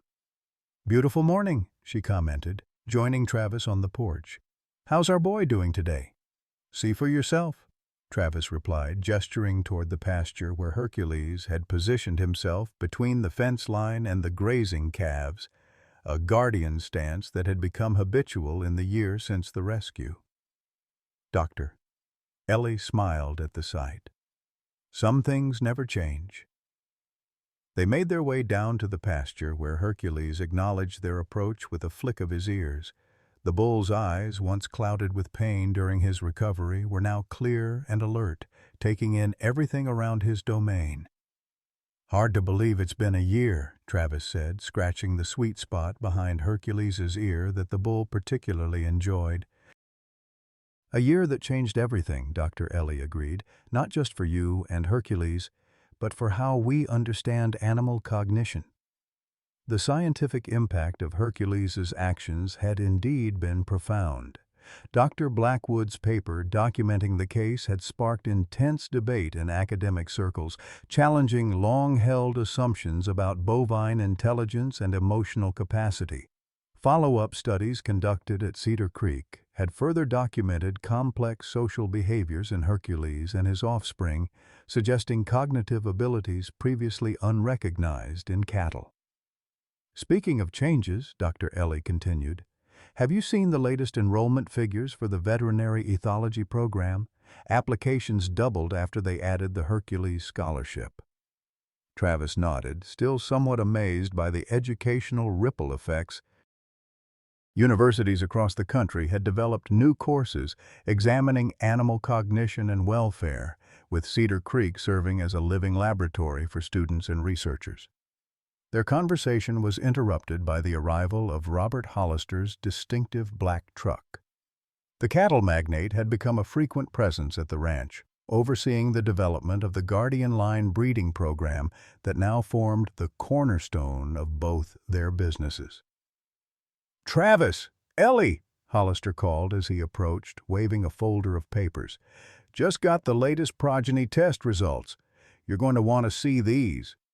They gathered around the hood of Hollister's truck as he spread out the documents: genetic analyses, behavioral assessments, and development metrics for the first generation of calves bred from Hercules's offspring. "The protective behaviors are showing up consistently," Hollister explained, pointing to a series of charts. "Not as dramatic as what Hercules did, of course, but the tendencies are there. Stronger herd cohesion, increased vigilance toward potential threats, protective positioning around younger animals." Travis studied the data with interest. When they had first proposed breeding specifically for behavioral traits rather than just physical characteristics, many in the industry had been skeptical. Now, a year later, the preliminary results were validating their approach. "And the market response?" Travis asked. Hollister grinned. "Can't keep up with demand. Ranchers are on a 12-month waiting list for Guardian Line genetics. Everyone wants cattle with the Hercules factor, as they're calling it." Dr. Ellie examined the health metrics with professional scrutiny. "The disease resistance markers are strong, too. You've managed to maintain that aspect of the Brahman elite genetics while selecting for the behavioral traits." Their discussion was interrupted by the arrival of the first school bus. Lucy Stevens, now 10 years old and self-appointed ambassador for all things Hercules-related, was first off the bus as usual. In the year since the rescue, she had become a fixture at the ranch, volunteering every weekend and developing an impressive knowledge of cattle behavior for someone her age. "Mr. Caldwell, Dr. Ellie," she called, running toward them with characteristic enthusiasm. "Is it true Hercules Jr. is coming home today?" Travis smiled at her excitement.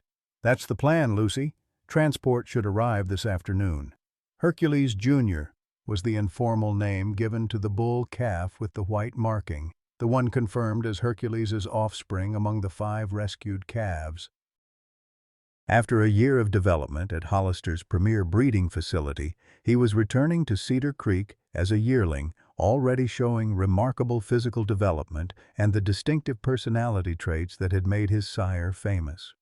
As the students gathered for their educational tour, Travis stepped back, allowing Melissa to take the lead. The ranch now employed 6 full-time staff members, a necessity given the expanded operations and constant stream of visitors.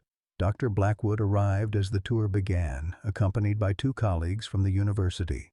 The scientist had undergone perhaps the most profound transformation of anyone involved in Hercules's story.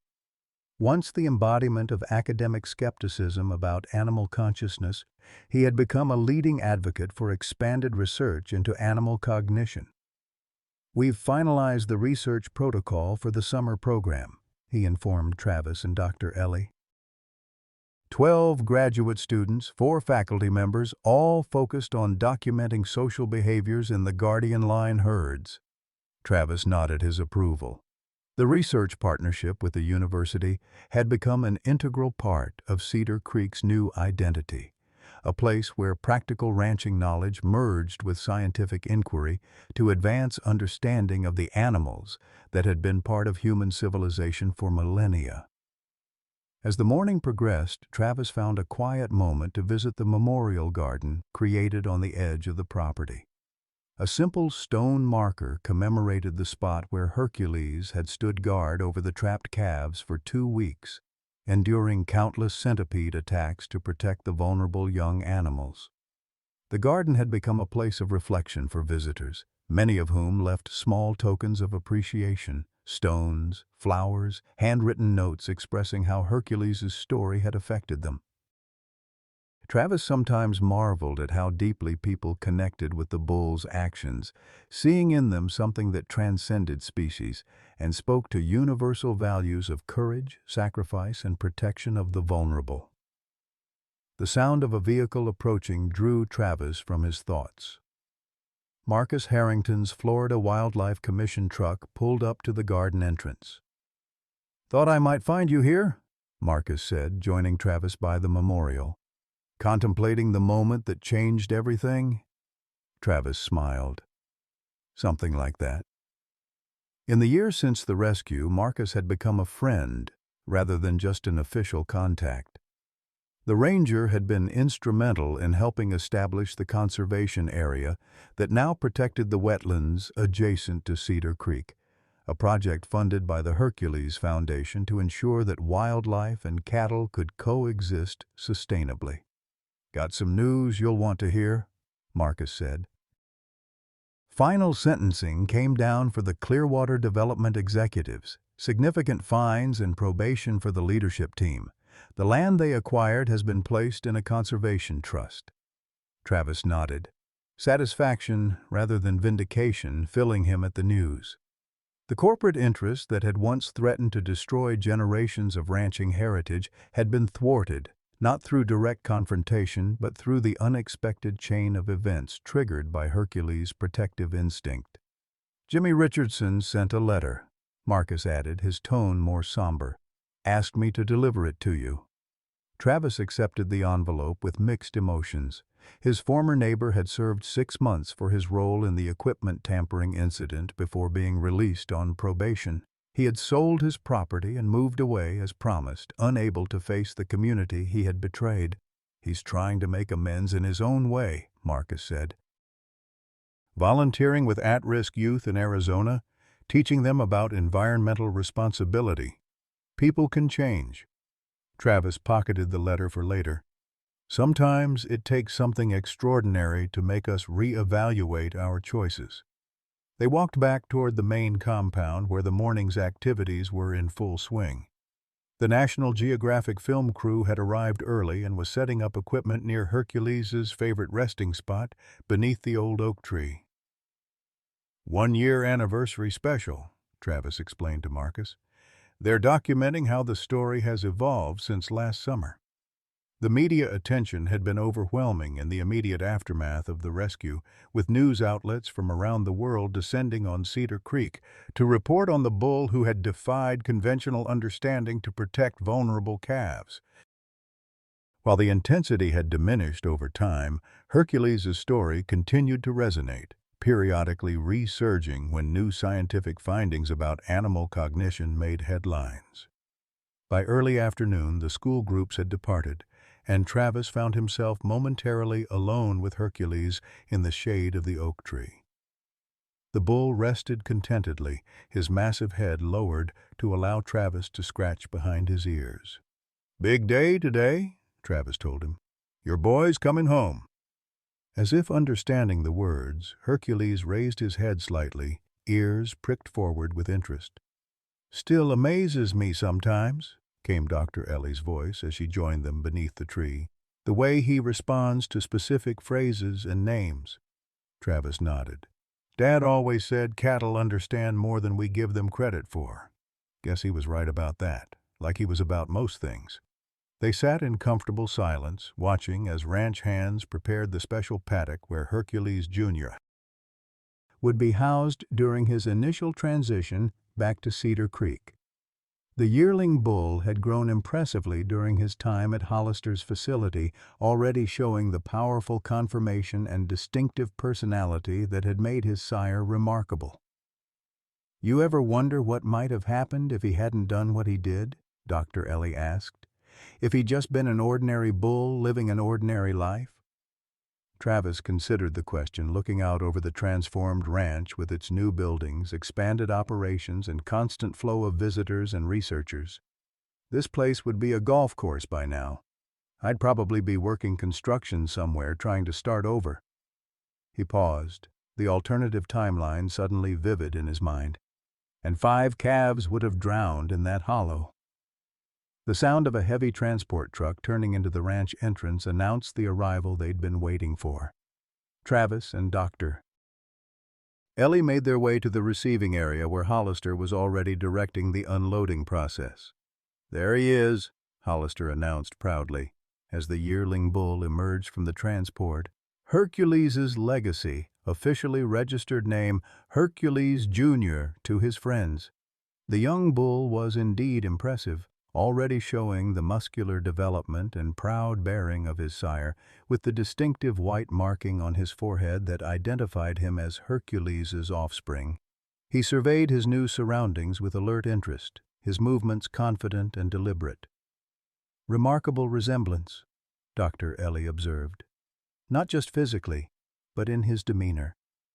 The yearling was guided into the prepared paddock, where he immediately began exploring his new territory. Travis watched with a sense of continuity that transcended the usual business of cattle breeding.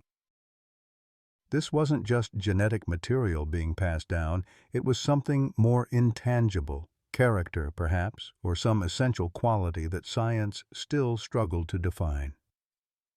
As evening approached, the day's visitors departed and the ranch settled into its nightly routine. Travis completed his final checks of the property, ending, as always, at Hercules's pasture. The aging bull had taken up his customary position near the fence line, a silent sentinel watching over his domain as darkness fell. Travis leaned against the fence, the weight of Jimmy Richardson's unopened letter still in his pocket. After a moment's hesitation, he tore open the envelope and read by the fading light. "Travis, words can't undo what I did, but I hope they might explain it. Fear makes men do foolish things, fear of failure, fear of losing everything I'd worked for. When Clearwater offered me a way out, I took it without thinking about the cost to others. What Hercules did, protecting those calves at such cost to himself, made me see how small I'd become, how afraid, while an animal showed more courage and selflessness than I could manage. I'm trying to learn from that example, as strange as it might sound, trying to be better than I was. The enclosed check won't make things right, but it might help with the conservation project Marcus told me about. Consider it a small step toward amends." Jimmy Travis folded the letter and tucked it away, emotions mixed as he processed his former neighbor's words. The capacity for change, for growth beyond established patterns, seemed to be a theme that extended beyond species boundaries. "What do you think, old friend?" he asked Hercules, who had approached the fence as Travis read. "Think people can change their nature?" The bull regarded him with those intelligent eyes that had seen him through the darkest period of his life. In that silent exchange was a wisdom that transcended traditional understandings of animal consciousness. As stars appeared in the darkening sky, Travis made his way back to the farmhouse where Dr. Ellie waited on the porch with 2 glasses of iced tea. They had fallen into this evening ritual during Hercules's recovery and maintained it through the transformative year that followed. "To 1 year of the impossible," Dr. Ellie said, raising her glass in toast. "To Hercules," Travis responded, "and everything he taught us." They sat in companionable silence, watching as the last light faded from the western sky. In the pasture, Hercules's pale form was still visible, standing guard as he had done that fateful day a year ago, a living testament to the extraordinary capacity for courage that could exist in the most unexpected places. The ranch that had nearly been lost had become something neither Travis nor his father could have imagined. Not just a successful business, but a center for research, education, and a new understanding of the animals that had been part of human civilization for millennia. All because one bull had made a choice that defied conventional understanding. All because Hercules had stood guard when scientific wisdom said he shouldn't have cared. As night fell completely over Cedar Creek Ranch, the stars reflected in Hercules's watchful eyes that had seen beyond the boundaries of what humans believed possible, and in doing so had changed countless lives for the better, including, most of all, Travis's own. Fellow animal lovers, the story of Hercules, the brave Brahmin bull who endured weeks of painful centipede attacks to protect trapped calves, reminds us that courage knows no species. Like Travis discovering his life's purpose through Hercules' sacrifice, many of us find our greatest meaning in our golden years through unexpected sources. Remember when our parents taught us that character matters more than strength? Hercules embodies this wisdom.